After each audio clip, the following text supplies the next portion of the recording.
Benno, avec Benno jusqu'à la paix. ñëpp doon seet tey ji feeñ na ndam liñ doon wër tey ji ñëw na sunu Sénégal. Dans cette première tranche du journal de la campagne Benno Bokk Yakaar, ils étaient à Tambacounda et Kédougou avec leur tête de liste nationale Aminata Touré.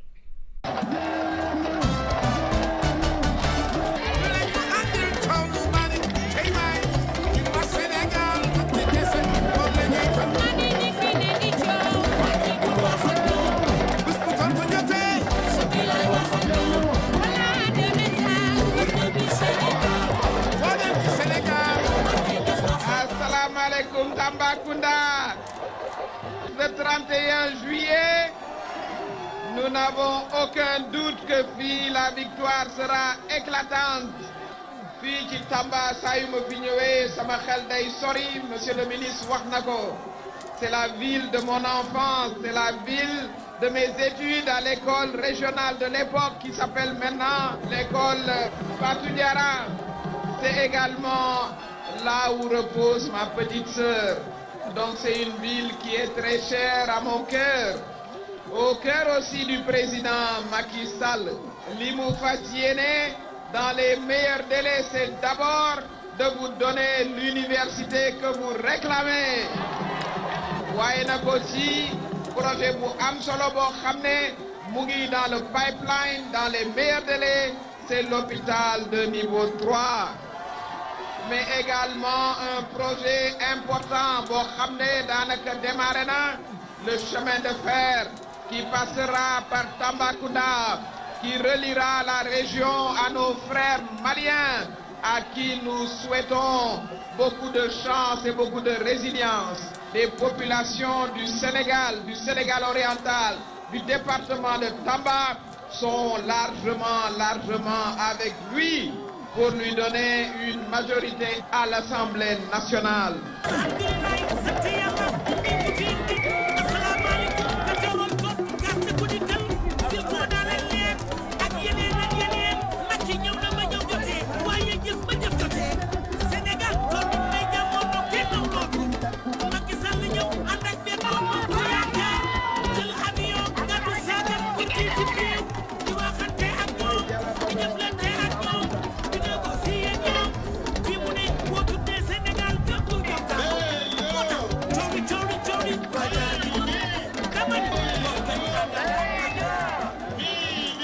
ñu ñëwee ba Kédougou nag dañuy ñaanal un grand patriote koo xam ne kii tey bu démocratie taxawee fi mu taxaw indi na ci contribution bu mag muy feu l'ancien maire Amath Dansokho. C'est un grand Sénégalais, un grand patriote qui s'est beaucoup battu pour la démocratie de ce pays et pour la liberté des Sénégalais. bu ñu ñëwee ba ci dëkkam dañuy ñaan yàlla que Dieu veille sur lui au paradis te teg loxoom ci njaboot gi mu fi bàyyi. Vraiment, Kédougou a beaucoup changé et positivement.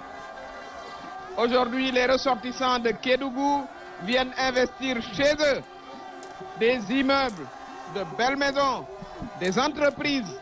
Loolu yëpp c'est parce que il y a benn infrastructure boo xam ne président Macky Sall jot na ko fi indi, à commencer par la réhabilitation du réseau routier.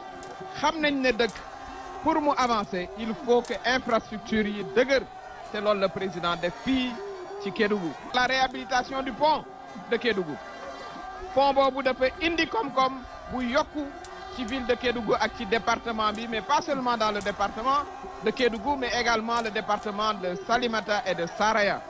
Ci wàllu mbay avec 19 fermes qui ont été réalisées, loolu bu ñu koy fàtte. Avec la force et l'appui de notre président de coalition, Inch'Allah, les jeunes de cette région pourront compter sur le potentiel extraordinaire. Lors de Sabadola, président de dina fi indi université boo xam ne ce sera une université spécialisée dans les métiers des mines. Loolu wax na ko. Kon war nañu mën a optimiste sur l'avenir des 3 départements de Kédougou, de Saraya et de Salimata. Parce que les ressources ñu ngi fi, machallah.